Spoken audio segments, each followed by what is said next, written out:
They just left it. They jumped off. We should Valko then, and maybe take it. I'm coming. They're selling the zone, by the way. It's fine. Come to me back here. They might run back to it. I don't know. That's fine. Here. Listen, if we don't get God Rock, we can play out here, okay? Where Pearl's Nest is. We're gonna go to Pearl's Nest. I'm splitting off right away. There are 3 key factors you will always hear whenever you see a good Valk ult being made: initiative, communication, and multiple options. For initiative, Hal talks about Valk ulting as soon as the zone shows, which gives his team the best chance of being first. For communication, Reps is talking about possible problems that could happen while they Valk ult, and Hal is affirming him that it doesn't matter.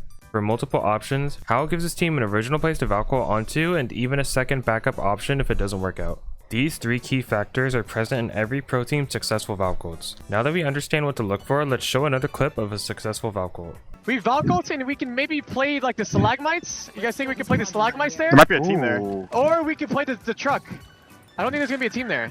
Maybe I could check actually. I don't think anyone's in the truck right now. I can't tell though. I'm going on height to look too. This is Valko and do it. Okay? Those 2 spots. If they're taking it, we just swerve back. We can see it. Okay? Evan, where the fuck are you going? You want to do it on height or extra distance? No, we're gonna get shot at.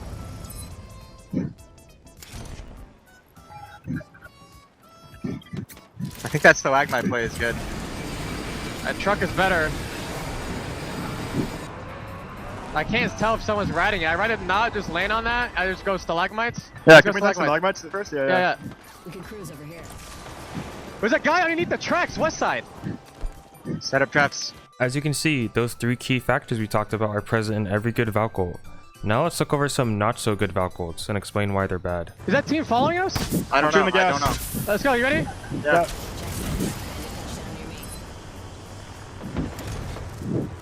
That's a solo back there! On my ping, that's a solo! Is it safe back there? Do you guys understand what's wrong here? There is no plan and there was no initiative. They are just hoping they somehow find a good opportunity. Now that leads to the next question. Is there a good opportunity? Let's look at what's going on in this zone. We have a solo that Reps is pinging, we have Gibeolts on the platform area here, a team that landed on the rocks next to the platform area here, and Gibeolts by the buildings here. There is 2 places I would have considered if I was TSM. The solo Reps was pinging to land on him, or the blue crates here because you're not scanning anyone there and there is no fighting happening there. Let me show you what they decide to do instead. I don't know. Yes, there's no cover. There's no cover. There's no cover, but it's safe. No. We play underneath here. Underneath. Alright. So many teams there. Kill these guys above! I fell off. I'm dead. All dead. I'm above. No preparation for a Valk ult is guaranteed to fail. Also, another tip I can give you guys is don't swerve if you don't have a plan. There is always something you should commit to. They were presented with a couple options, but they didn't want to act on any of them, so they turned around and committed to a worse option. Just commit to what's in front of you. Let's take a look at an example of a really risky Valk ult. We want to play either low ground. This one or this one. Either zipline low ground, okay? Okay. Come over here. I don't see anybody here, I think. There's nobody there. We go there. Let's go. Going. There's a team there. Land up. We're gonna have to just fight. I'm just dead. So, what went wrong here? They had a good game plan and took initiative, but it still didn't work. That's because in this scenario, they are hoping there is no one here without actually knowing if anyone is there. There is no point in Valk ulting to a highly contested spot hoping it's free. 9 out of 10 times, it won't be free. This Valk ult was a Hail Mary. Either they get the spot and have a good game or die with 0 points. The rule for this scenario is when in doubt, play safe.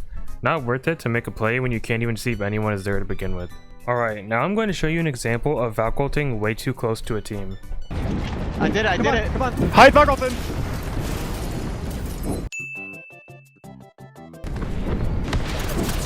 I might die. No, man. Here's another rule you have to follow while Valk ulting. You cannot Valk ult when a full team can see you ult. Even if you bubble, you come to a full stop for a second at the top of the bubble and the team can easily kill you flying after that. You have to either find a way to block LOS from them, or just fight them instead of ult. TSM tried doing this 3 times in Raleigh Champs and died for it all 3 times. It's better to be safe than sorry when ulting. Ulting may seem right, but you just have to fight instead. You gotta be realistic. Alright, I'm gonna show you guys another example of making the wrong decision when Valk ulting. Gotta look for everything. Team just landed at the other We can go spot. to either one of these rooms, I think. I think Team yeah, landed. I think we go in the left room. All right, all right. Okay, left room. I'm gonna die. I'm gonna die. Alright, let's talk about why this didn't work. While they were floating, they had different opportunities. They could have landed left side of open field, or landed on the right side outside of no name. Landing in tunnel when there's 18 teams up is guaranteed death.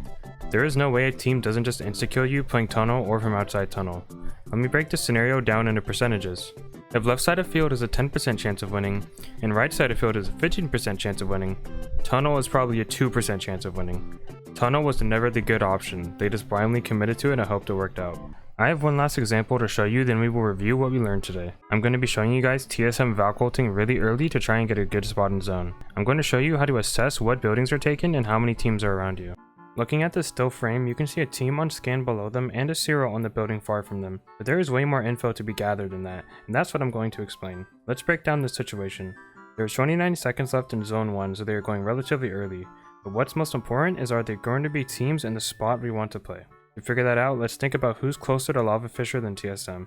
We have Lava Fisher team, who is going to be first since they land there and they normally play the Dorito building on the far side shown here.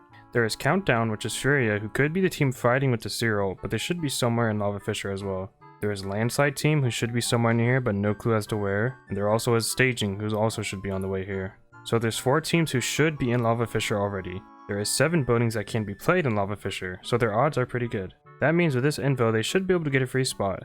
Let's see if they do. Right here? Yeah, slam on the other side. Slam on the other side. Okay, other side.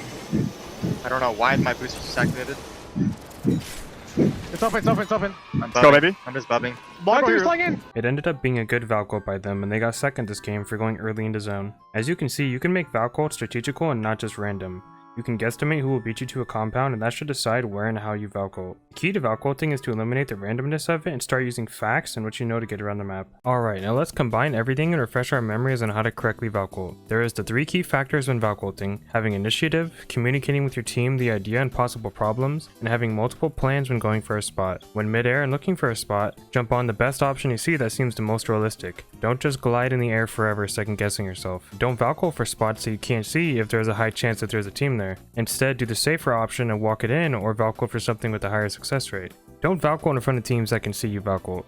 If they're that close to you, you just have to fight. They will kill you on the way up if you try to do it in front of them. And lastly, when Valk ulting early for a spot, imagine where teams should be and if there's any open spots for your team to play. That's all for me today. Hope you guys enjoyed the analytical content. I'm going to try and incorporate this more into my YouTube, so expect more coaching based stuff. If you guys like this video, please don't forget to like, comment, subscribe, and all that. I also coach on Metafy if any would ever be curious in getting coached by me. With that being said, have a good day and peace out.